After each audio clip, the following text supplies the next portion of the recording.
next comes the presenting part. What is the presenting part? The presentation and the presenting part. The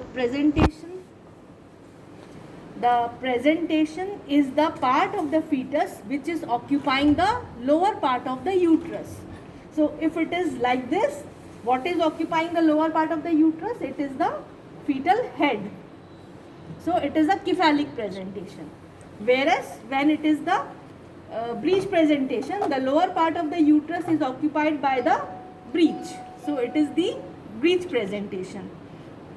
Similarly, when it is a transverse lie, the shoulder occupies the lower part of the uterine segment. So it is called as the shoulder presentation.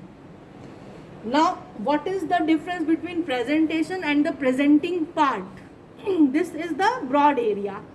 Now, the part of the presentation which is first felt on PV examination through the internal os is called as presenting part. So, in cephalic presentation, in a normal position, it is in a completely flexed head, it is the vertex. Vertex is the presenting part. Okay. So now what is the attitude? Attitude means attitude is the relationship of the body parts of the fetus with each other. So it is normally the fetus is said to be in the attitude of complete flexion. What does it mean? The chin is touching the chest.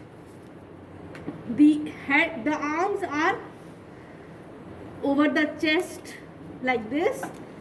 Both the legs are flexed. The knee is flexed.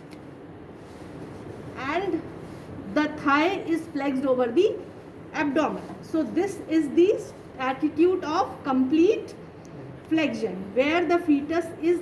This is the attitude of complete flexion, how the fetus lies inside the uterus.